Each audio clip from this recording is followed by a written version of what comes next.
This is lecture number DR026US20. This is the 26th of the Mega Genius lectures and the 20th and final lecture of the Uncommon Sense series. It was recorded on November 15th, 2000. The title of this lecture is Wisdom, Knowledge Worth Knowing. It is 34 minutes long. Copyright 2000 by Mega Genius. All rights reserved. This lecture is protected by internationally valid copyright. It may not, in whole or in part, be duplicated, transmitted, or otherwise reproduced without the express permission of Mega Genius.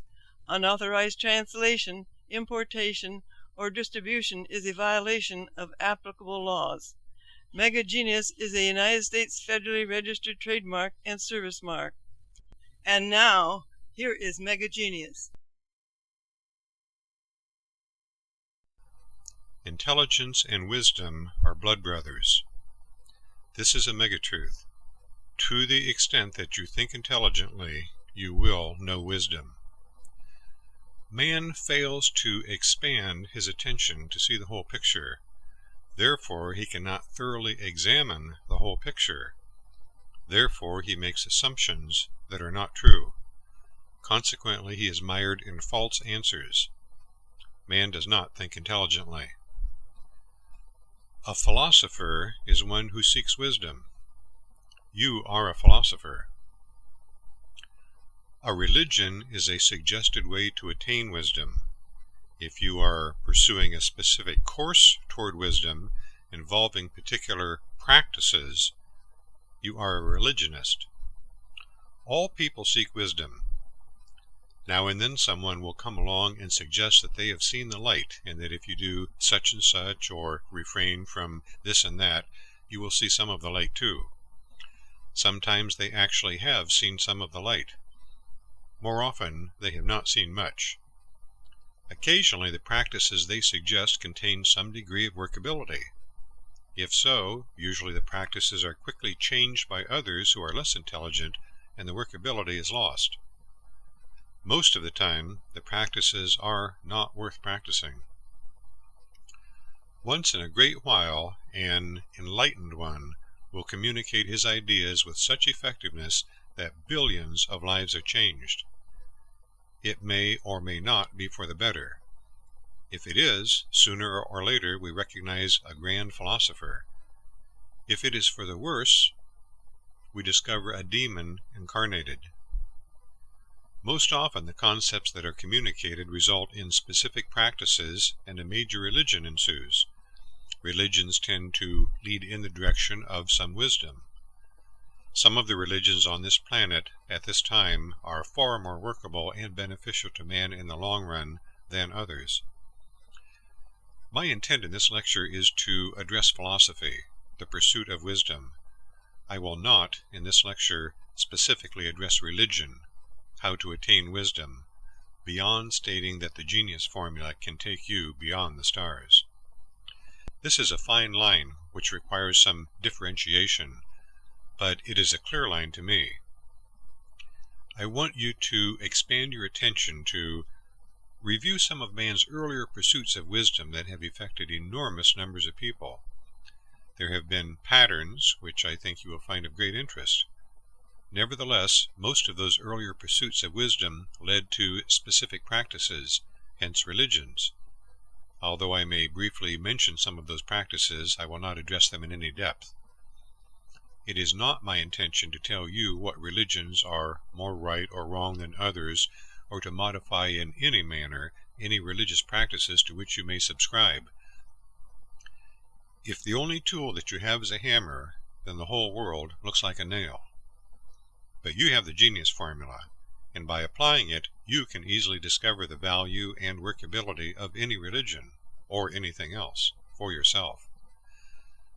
Accordingly, we need to review some of the fundamental thoughts behind a few of the ancient philosophical movements that are not particularly familiar to people in the Western world. After all, they substantially modified the views of many earlier generations and molded our civilizations into the world that we know today. You need to understand how it happened. The entire epic of man's progress is supposedly divisible into 9 successive periods. The older, middle, and later periods of savagery, the older, middle, and later periods of barbarism, and the older, middle, and later periods of civilization. Allegedly, we're in the latter.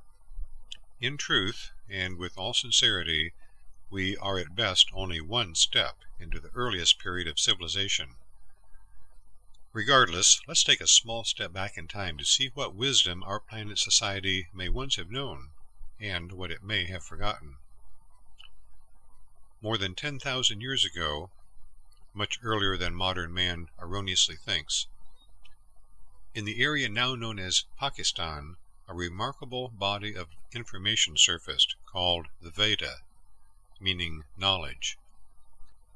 Still existing in the Sanskrit language, the Veda has never been thoroughly and intelligently studied by modern man. These sophisticated books of mysterious origin appeared suddenly as a bright dawn in antiquity, much as one might imagine a vast body of knowledge to be introduced from one planet to another. Composed of well over 100,000 books, the Veda addresses nutrition, marriage, diseases, economics, and innumerable other subjects. Western man might be amused to read about the gods of later religions in the Veda, but he might be startled to find the Christian god of love, along with the rite of baptism, the serpent in the Garden of Eden, and even the allegory of the God who came to earth in human form and sacrificed himself to save mankind. Yet it was all there more than 10,000 years ago in the Veda. The basic message of the Veda is clearly spiritual in nature, and the books advise us to seek spiritual, not physical, knowledge. Each person, we read, is an immortal being who will have no fear of death when he is released from the body, quote, like the cucumber from its stem, from mortal life, not from immortality, unquote. Knowledge, according to the Veda, is for everyone. Many millennia later, we see the continuation of the idea of an immortal spirit reflected in the Hindu conviction of rebirth, and still later in the similar beliefs of the very early Egyptians. In the 6th century BC, nearly 1,000 years after the founding of Judaism, the pot of philosophic thought was jarred from several sides, and a wealth of awakening abruptly arose. The first of these, Zoroastrianism, was founded on the Iranian plateau by a man named Zarathustra, known to us today as Zoroaster. He taught that life was a struggle between two spirits, one good and one evil, and that each person's future would be determined by the ethics of his conduct. Now, to underscore his point, Zoroaster instructed his followers to prepare for a judgment day at the end of the world, when a god would carefully weigh the results of their conduct and pronounce sentence to either a kingdom of heaven or a place quite similar to the later Christian concept of hell. Zoroaster taught that the spirit of a person was immortal indeed. Zoroastrianism had considerable influence in the area for 200 years, until Alexander the Great conquered the region in 331 BC, destroying the temples and sacred literature. Later, the ideas of this philosophy were boosted by the arrival of Christianity and flourished again until 632 AD, when they were substantially suppressed by followers of the Middle Eastern religion of Islam, founded by Muhammad. The 6th century BC also witnessed the rise of Kung-Fu-Tzu, known to the West as Confucius. Although he wrote nothing, his teachings were recorded, and the Western world knows him as a Chinese philosopher. Actually, all he did was systemize conduct, so as to somewhat civilize a barbaric society. Confucius advised, quote, "What you do not like when done to yourself, do not do to others," unquote. In fact, the great philosopher of that period in China was a fellow named Li Er, known to us as Lao Tzu, which is Chinese for old philosopher. Distressed by the Chu dynasty, Lao Tzu decided to make his separate way in the world, not in China, but was persuaded to leave a record of his philosophy. This he did in the form of a small book, the Tao Te Ching, which means the way to solve the greatest mystery. The Tao was a simple but highly civilized work consisting of 81 poems that purported to explain the way to attain wisdom. It said in part that you can free the spirit, but that you must live and think in particular ways, which the Tao then addressed. It stressed, however, that to realize basic truth, you must remember that you are dealing with a spirit that does not conform to the laws of the physical universe, but has laws of its own. After pointing out the direction for man and leaving him a guidebook to follow, Lao Tzu climbed onto the back of a water buffalo, directed it toward Tibet, and disappeared into the setting sun.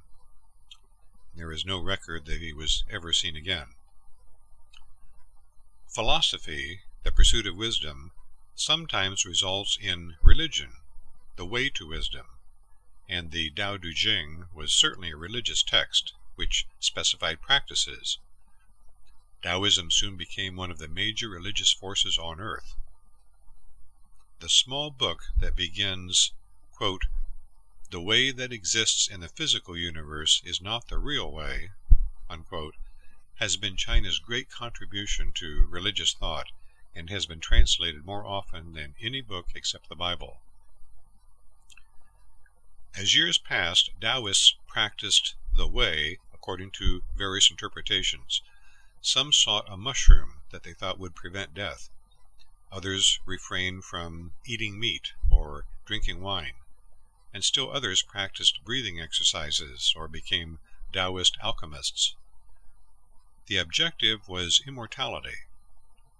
As more years passed, hundreds of invented deities permeated Taoism, and even Lao Tzu, who, like Zoroaster, claimed to be only a man, was also deified.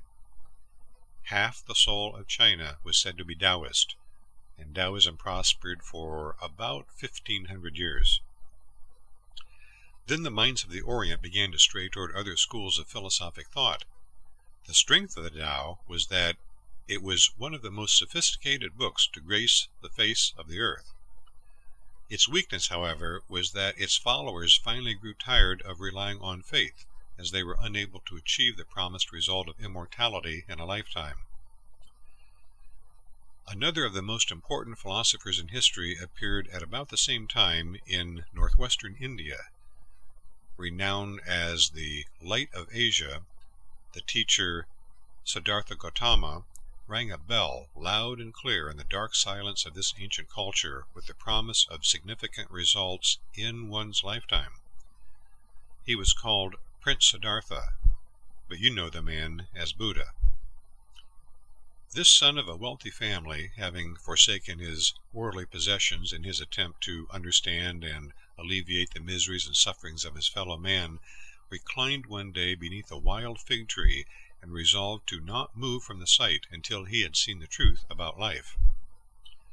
7 weeks later, following a great revelation, he announced that he had awakened, and set forth to freely demonstrate and teach his newfound wisdom.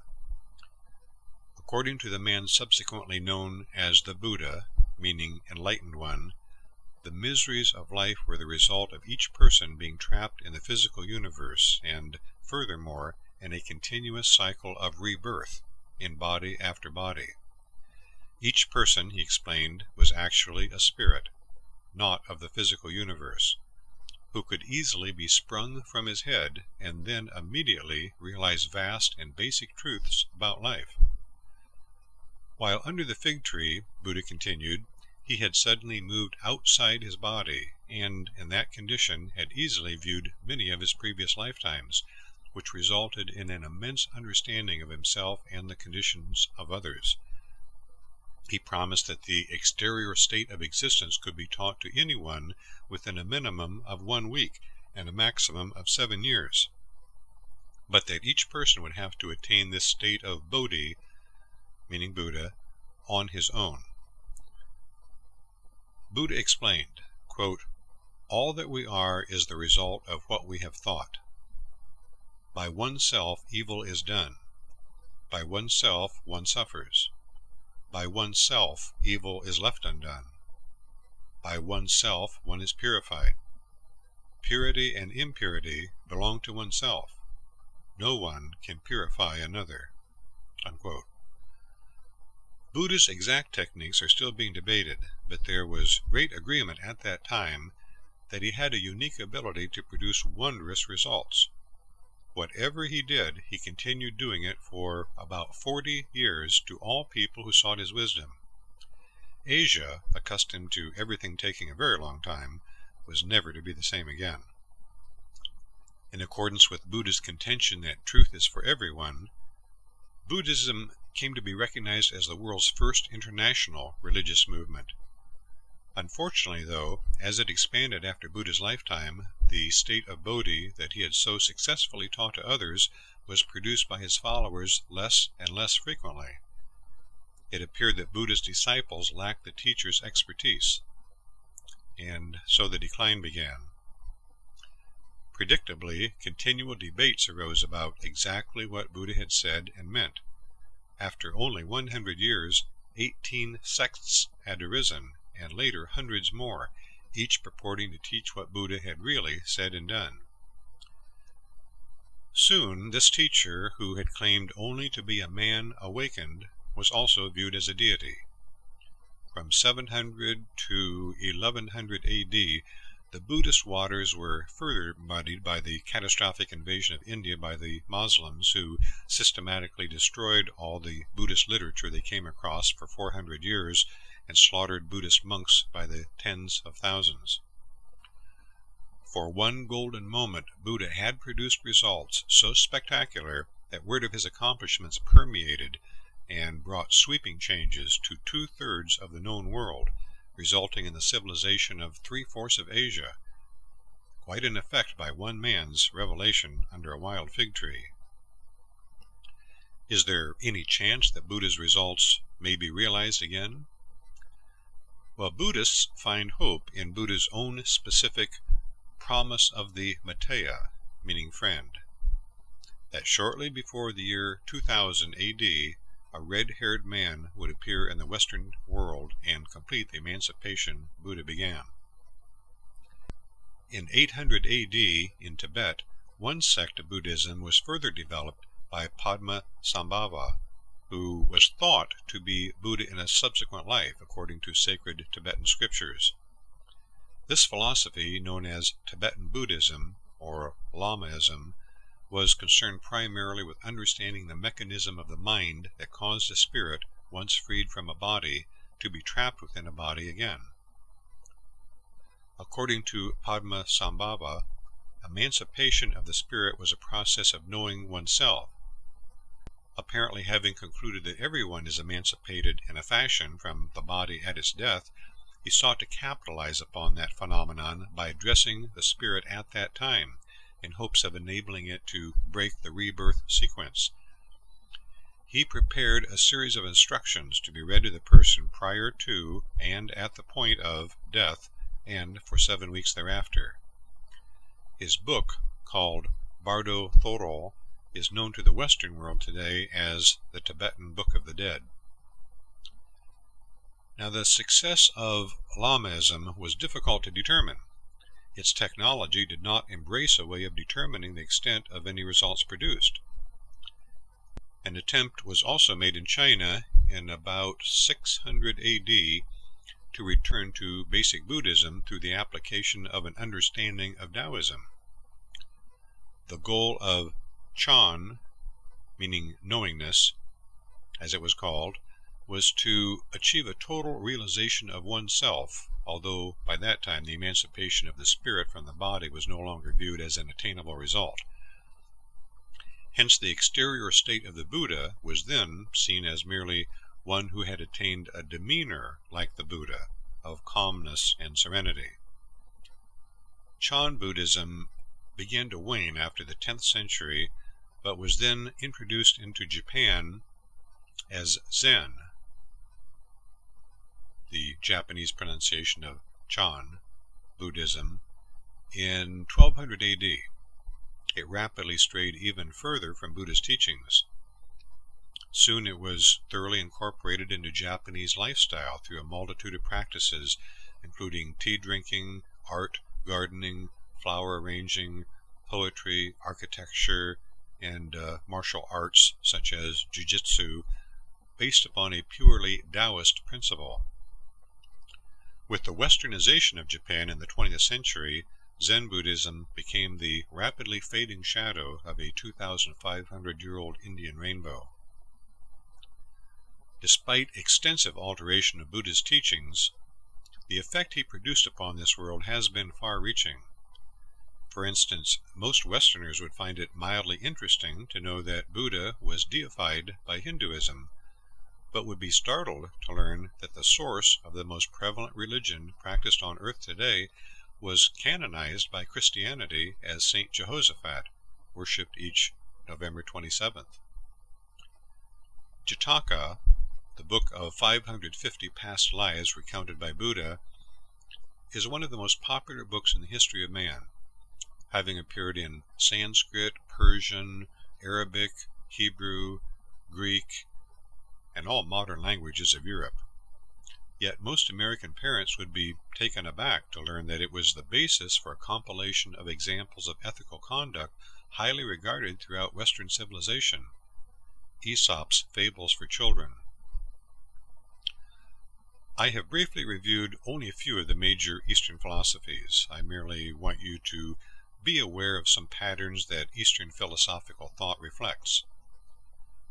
The first pattern is that a pursuit of wisdom, philosophy, is followed by a suggested way to attain wisdom, religion, which then fragments into various sects with considerable diversity of opinion regarding what was originally taught and meant. The result is numerous religious practices, many of which would probably be unrecognizable by the founder of the philosophy. The most obvious sign of the movement's demise is that it no longer works well, if at all. Its members do not become appreciably wiser, which, by definition, is the goal of any religion. The great wisdom that was once promised fails to result. Consequently, it further deteriorates to the point that there is little emphasis on current results and great significance on the need to have faith that the promised wisdom is coming soon. Thereafter, the movement's workability declines further until one of its major benefits is simply regular periods of sociality, during which members of each sect agree that the practices they are practicing are the proper ones to practice. Lastly, faith gradually diminishes and is slowly replaced by the realization that the practices do not lead to the objective. Another pattern reflects an idea that seems at first glance somewhat foreign to the Western world, a belief in a continuing cycle of rebirth.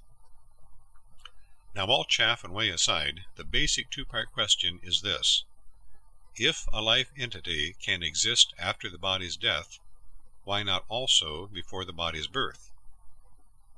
And if it can inhabit at least one body, why not more than one?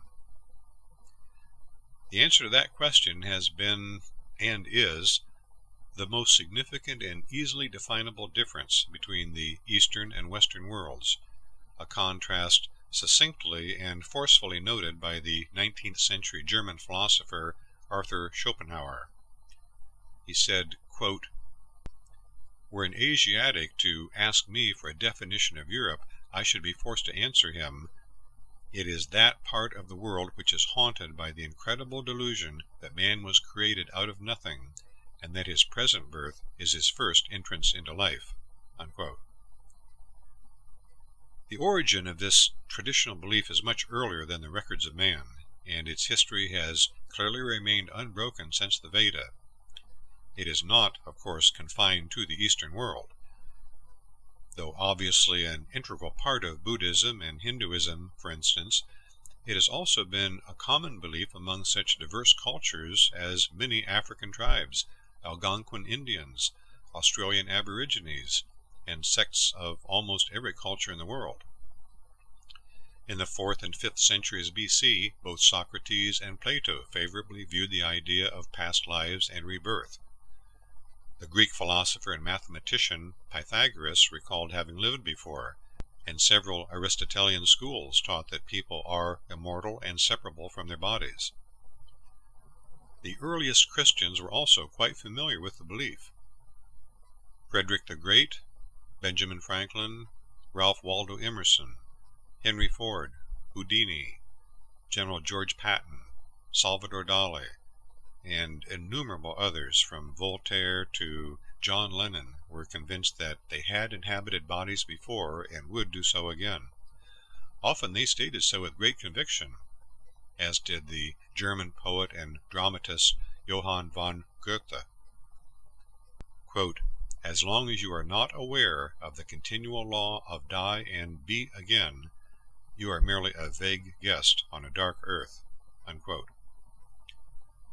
Now, if true, perhaps the idea would explain such mysteries as Tom Wiggins, the blind child of an African-American slave who played the piano exquisitely at age 4.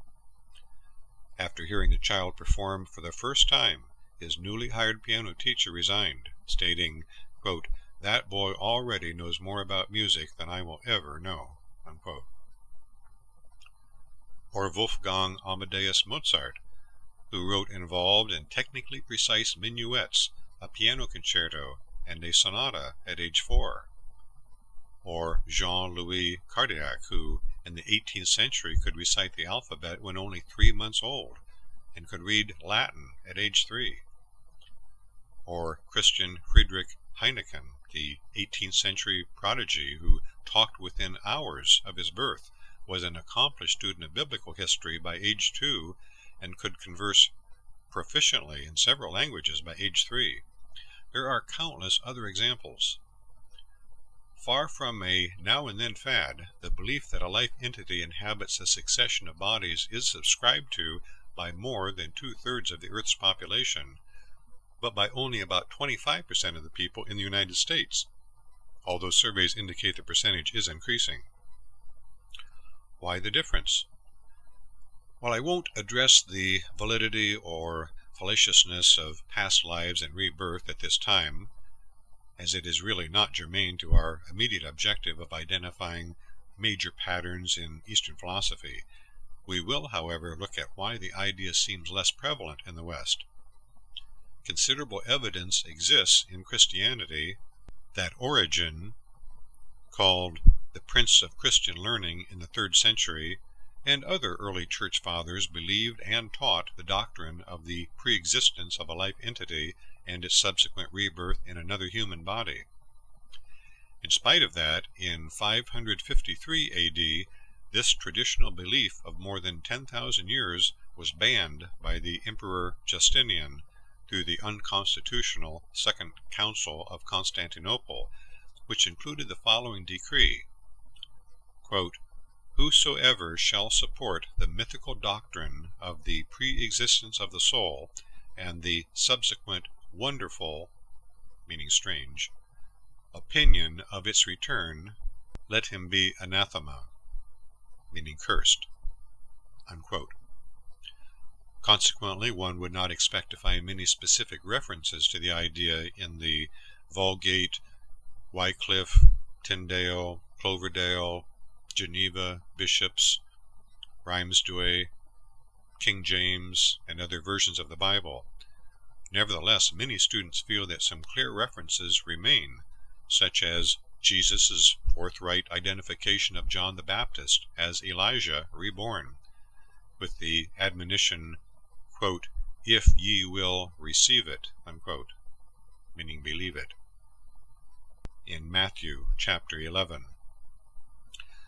Regardless of the meanings of biblical statements and what may originally have been said, the ecclesiastical curses of the Emperor Justinian against the 3rd century writer and teacher Origen, perhaps the most prominent church father of the 3rd century, certainly would explain a lesser acceptance of the idea of past and future births in the Western world. After a large percentage of Western man was no longer permitted to believe as he chose and communicate freely about himself, his idea of what he was became altered to the extent that he no longer believed himself to be a spirit. Rather, he began to consider that a spirit was only something that he had. Now, this modern belief is quite peculiar to Western man, and is evident in such commonly heard statements as, "I have a soul," and "my soul will go to heaven," one may hope, and the prayer often taught to the smallest children, "Now I lay me down to sleep, I pray the Lord my soul to keep. If I should die before I wake, I pray the Lord my soul to take." Furthermore, as soon as one subscribes to the idea that a soul is no longer something he is, but something he has, then it is obviously something he can lose. And that is exactly what is occurring. Within the last century or so, several English words fundamental to philosophy and religion have been redefined to reflect substantially different meanings. For example, the word body is currently defined as, quote, "the entire material structure and substance of an organism," unquote. Yet the 1866 edition of Noah Webster's American Dictionary of the English Language defined body as, quote, "the material organized substance of an animal, whether living or dead, as distinguished from the spirit," unquote.